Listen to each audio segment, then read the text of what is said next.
Welcome once again to the Blueprints. This is Canada's Conservative Podcast. I'm your host, Jamie Schmale, Member of Parliament for Haliburton, Kawartha Lakes, Brock, with new content for you every single Tuesday, 1:30 p.m. Eastern Time. We ask that you like, comment, subscribe, and share this program. There are ears that need to hear this message. You can help us by telling your friends. They can also download it at platforms like CastBox, iTunes, Google Play, and Spotify. New content for you every single Tuesday at 1:30 p.m. Eastern Time. On today's show, we are talking to Dan Mazur, the Member of Parliament for Dauphin, Swan River, Neepawa, also the critic for Rural Economic Development, on, of course, the Environment Minister's absolute incredible comment that the federal government will no longer be investing in roads. Dan, thanks for coming on the show. Apparently, we have enough roads. We're good. Yeah. Anyone that's been sitting in traffic, they're good. Yeah. Infrastructure is not crumbling. Minister Guilbeault would totally get this, right?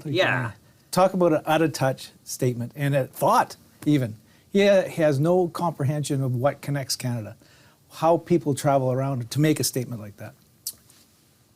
It often boggles my mind of how a leftist thinks like this, right? It's because they're not, in my mind, the way I look at Stephen Guilbeault and even Chrystia Freeland, right, in her comment, like, people can just take the subway. She doesn't, right? Like it's, the rules are for thee, not me, right? I'll still get my government car. I will travel in a vehicle because, of course, I'm a cabinet minister. I'm super important. But everybody else, they have to either take the bus, ride their bike, or pay an insane amount of carbon tax. Fuel price, doesn't matter, right? I'm not impacted. You basically described the perfect hypocrite. Yes. Right? We call them high-flying hypocrites. That's leftist thinking to begin with, and all based around hypocrisy. You peasant, you stay down there. Yeah. Meanwhile, I'll go do what I want to do, and I'll control all the impacts of your life. Yeah, because it's not impacting them. Right. Exactly. Even if he didn't have the private car, he lives somewhere around downtown Montreal, right? So there is the ability to potentially take your bike or walk, right? Yeah.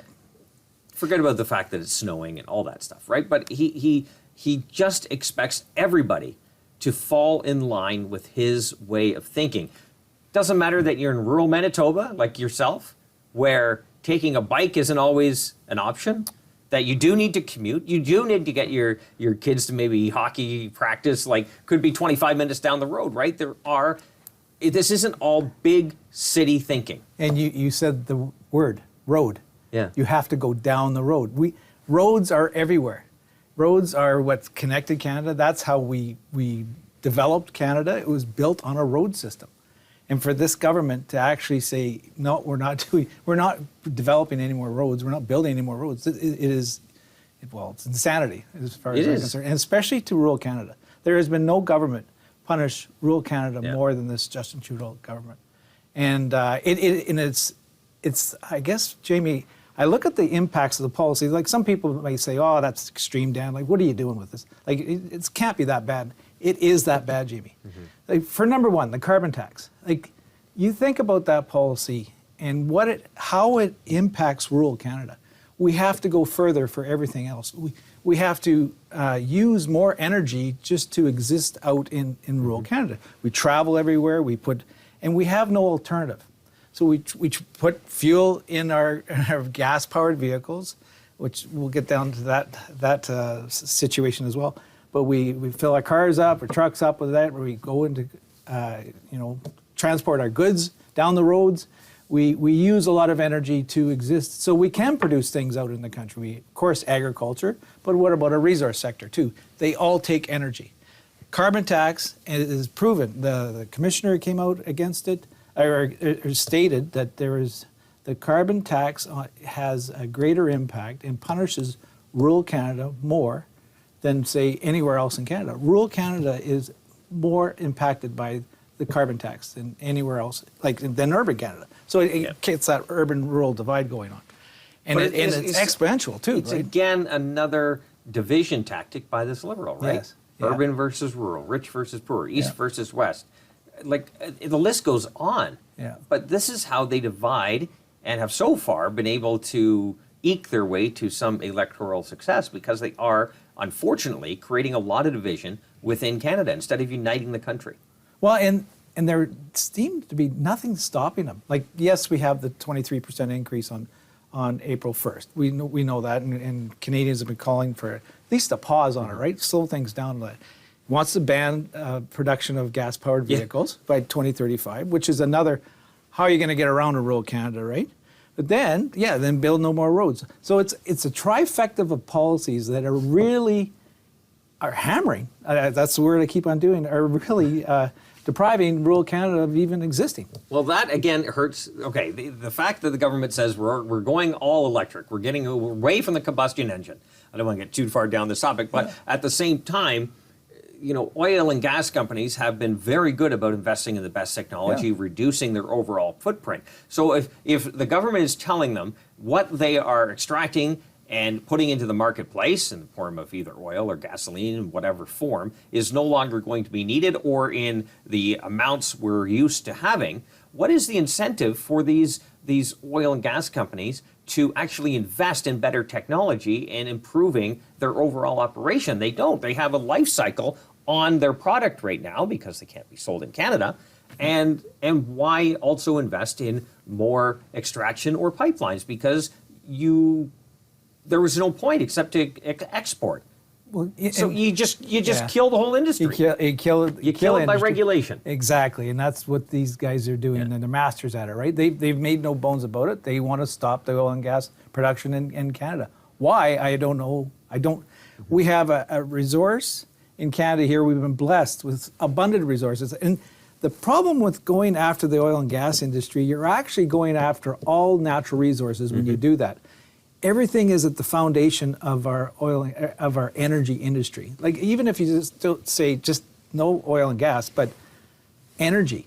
So what is that form of energy? To maintain our lifestyle, we use energy. This is what modern day Canada looks like, right? We don't want to go back to the horse and buggy. That's where they want to take us. Yes. There is no alternative right now, so we got to do it in steps. We have to, and we need the oil and gas industry to help us get to the next level of energy, whatever that is. And we need rural Canada to do that, by the way, as well, right? But what crystal ball does government have? What role has government ever had in terms of predicting the future? They shouldn't. Right? They should create an environment so people can thrive. And the people of Canada can thrive, not shut them down, not deprive them of things. This is, like I said, it's so startling. Like when I say it and I say it out loud, it still sets me aback. I can't believe the government of Canada is actually doing this to Canadians. And I can't believe some in the media are cheering this on either. But at the same time, you slow down innovation too when the government picks winners and losers in the marketplace, because any company that's going to say, oh, the government's giving us, air fingers quote, free money, we will torque our business plan to adjust to what the government wants. So you get government innovation rather than actually market innovation or whatever technology happens to work best, right? And the market can decide what it wants, and it always does. Yes, and you kind of, when you talked about you're talking about market forces, right? So the Liberals' keystone product or entity in their environmental plan is the carbon tax, right? That's what they're hanging the whole thing on. If we just increase the carbon tax, the emissions will come down, right? Well, guess what, Jimmy? We asked our order paper question. We said, so how many emissions are reduced by increasing the carbon tax? They don't measure that. Of course not, because it's never been an environmental plan. It hasn't never been an environmental redistribution. Yes. That's basically what it is. So it's a tax plan, not an environmental plan, right? Yeah. And they prove that over and over again. And so if they don't measure it, there's no results, right? Yes. And again, it's back to that hypocrisy. Like, why would they tell Canadians, here, you just pay your carbon tax, and and all the emissions are going to come down, everything's going to line up. Well, then, no, that's not true. Canadians are starting to catch on, and I know your viewers totally get this, but we have to march on, and we have to hold this government to account. Yeah, I couldn't agree with you more. Okay, let's get the clip. Let's queue up cut one. We'll get the clip of Stephen Guilbeault, the environment minister, saying in a news clip that they're no longer going to be investing in new roads. And of course, when people started to get a bit antsy about it, the second clip, which we'll show you, kind of shows him backtracking a bit. But I think the cat's out of the bag in terms of them saying the quiet part out loud. So let's play cut one. Our government, Guilbeault said, has made the decision to stop investing in new road infrastructure. According to the Montreal Gazette, Guilbeault suggested Canadians do not need more roads since they can take transit and use alternate forms of transportation. The analysis we have done, Guilbeault said, is that the network is perfectly adequate to respond to the needs we have. Yeah, it's absolutely incredible, isn't it? Rural Manitoba, I'm sure this goes over well. Let's play cue up cut two. Let's play cut two, him backing away now. That's not what I said. Yes, it is. Wait. I can read it back to you. What I have said is that the solutions to our transport challenge pass by many different things, including massive investment in public transit, including investment in electrification of transportation, and of course we're funding roads. We have programs to fund roads. What we have said, and maybe I should have been more specific in the past, is that we don't have funds for large projects like the Troisième Lien that the CAQ has been trying to do for many years. This is the problem when you put a radical activist inside your cabinet. You get decisions like that that have no basis in reality for rural Canada. Exactly right, Jamie. And we just discovered, so his parliamentary secretary, Adam Van Koerden, actually tweeted out, here's what the tweet says: "Say it with me, building highways doesn't fight climate change," and clapping hands beside each other. He did this, like, obviously the whole caucus is in favor of this, at least those two.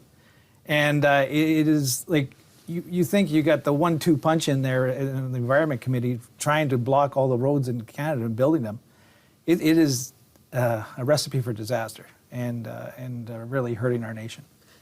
But even if we talked about this many times, even if you had transit available to all, it will never happen because the cost will be so extreme, plus all the land you would need and everything else to power it. It goes to the common value that we had, that of ownership, right? Yes. Like if you were to get a car, it can be a new car, it can be a used car, it doesn't matter. At the end of it, when you're done paying it off, you have something. You have some piece of value to you. You can sell it, you can use it for parts, you can use it as fuel. It doesn't matter, but it's yours. You have something. If you're spending your salary, your money on a transit pass, and again, there's nothing wrong with taking transit. If it's available and it works for you, there's nothing wrong with that whatsoever. Yeah. But and in rural areas, it doesn't always work. But you have, at the end of the day, you have nothing of ownership to your name when you're just buying the transit pass. Yeah. A vehicle, you have something of ownership. And I think that's something the left hates as well, is the fact that they know you have something, and when you have something, you don't want the government taking it away from you. You know, there's something about that self-pride, right? Yeah. You've achieved something. I don't know, probably just a few years ago for you, but when you first got your license, right? That freedom you experienced driving, driving down the road, you know. You're going to come back on the show with compliments like that. You know, not with mom and dad beside you, no tutor beside you. You're on the road free. And in rural Canada, you know, watching that sunset drop for the first time, listening to some beats, like, I remember those days are precious. But that was true freedom. Well, that too, you can go where you want, when you want, with whom you want. As long as your phone don't. Well, make sure you're for the most part, but at the same time, the vehicle also equals freedom. It is freedom, absolutely. And you're on your timetable, not the government's timetable. You know, you're all of a sudden, and you're not dependent on anybody else. Yeah. You yourself can go and control your own destiny as soon as you have a vehicle. Yeah. Like, a lot of people forget that time of life, you know, and even urban Canada, right? Like, I mean, you get in a vehicle and you go somewhere, right? But you need a vehicle, and you need roads, right? And you need roads, right? So, but then, like, you know, as far as this, you know, stopping the production of gas-powered vehicles, it's going to, like, I don't know if anybody's done an analysis on it, but they're telling industry, look, don't produce this kind of vehicle, produce this kind of vehicle. Mm-hmm. Well, they got to retool, they got to redo a bunch of stuff. So what that's going to do is create a car shortage in Canada. Again, a government-made problem. And let the market figure it out. Put the technology into these new cars, get them down in emissions. Yeah. Maybe they'll switch over to electric. Who knows? Well, but even vehicles made 5 years ago. So a vehicle made today is better than a car made 5 years ago. Infinitely better than 10 years ago. Right? The technology, the innovation is happening. It's already working now because the market demands it. Exactly. And if the government, I agree with you, the government wants to set a target and let industry meet it however they so choose, that would be a better way of conducting yourself rather than implementing your view, your worldview upon industry, which then has to retool or figure out, or unfortunately, in some cases, might even move to a jurisdiction when they can actually do what they do best.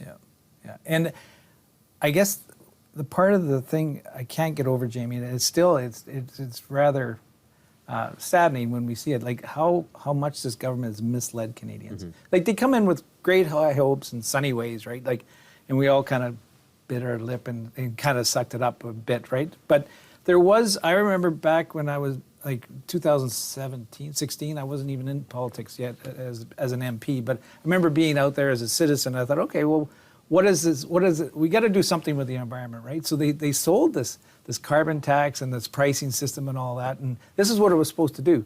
But for them to go, and then I warned them at the time, because I was a farm leader at the time, I said, you do realize, like, energy is the base of everything here. Yes.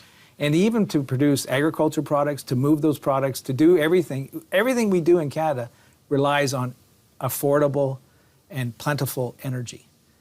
And now you're asking us, oh, no, well, don't emit too much. So you're asking us to change our lifestyles, but with no tools, except cutting off our energy supply. And I said, this isn't going to turn out well. And that was back in 2016. So here we are. And sure enough, While increasing the price of everything. and the whole affordability thing, and it goes into everything. Yes.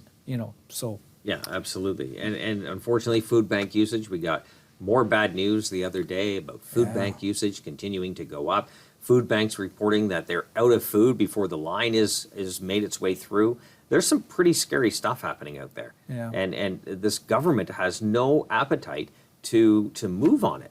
And I continue to stand by the fact, because it hasn't impacted them yet, is because I'm getting calls, I'm getting emails, I'm sure you are too, your office.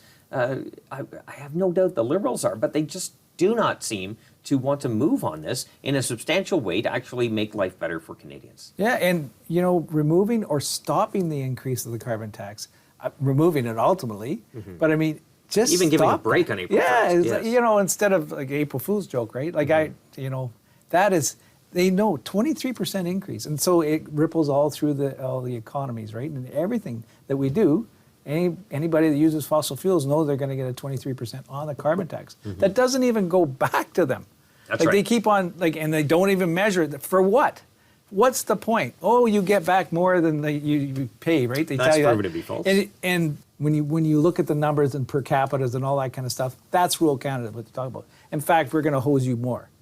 Yeah. It's even more disproportionate for rural Canada, right? So, but they just, you're an afterthought. And that's the part that makes my blood boil. Absolutely. Yeah, they have no sympathy for those that are suffering and just trying to live. And rural Canada, it's a beautiful place, right? And again, it's not, again, we don't want to frame the debate versus urban versus rural, but at the same time, most people just want to be left alone, right? Exactly. Just let me live my life. Live my life, be a productive Exactly. citizen. Encourage me to work, encourage me to have some pride and own my vehicles and own my business, have my kids go to schools. Like, I mean, that is what life is about in Canada. Exactly. But And we these can guys- all live in harmony, right? People from rural areas go to the city for Right. a weekend, a night, whatever. They have Exactly. some fun, spend their money. And people in the city go to rural areas, maybe at Exactly. a summer cottage or just to get out of the city, right? Yeah. It works well. Yeah. But we just got to be left alone and be able to have that disposable income to make those choices. How true. How true. So, Dan, we're almost out of time. The Okay. guest always gets the last word. You can talk about whatever you want. The floor is yours. Well, and I guess to start off, thank you very much for having me on here Anytime. today. Like I said, it's a true honor. No government has punished rural Canada more than Justin Trudeau's Liberal government. Okay, so we know that, and that's a pretty extreme statement, but it is true. And we as we discussed, the trifecta of those policies, right? Increasing putting the carbon tax on us, stopping gas-powered vehicles, and and then meanwhile stopping roads, right? This is the problem. It is not an economic or environmental policy. This is government-imposed deprivation. This is what this government is doing to rural Canada and doing to all of Canada right now, and we need to stand up against this, hold them to account, and get this government out of here. The one and only Dan Mazer, the Member of Parliament for Dauphin, Swan River, Neepawa, in the beautiful province of Manitoba. Thanks very much for coming back on. Thank you, Jamie. All those kind words, we're going to have you back on for sure. 100%. You're invited back anytime. Excellent. Thank We you. appreciate your time. We appreciate yours as well. Don't forget, we have new content for you every single Tuesday, 1:30 p.m. Eastern Time. Please like, comment, subscribe, and share this program. Tell your friends they can download it on platforms like CastBox, iTunes, Google Play, Spotify. You name it, it is out there. Until next week, remember, low taxes, less government, more freedom. That's the blueprint.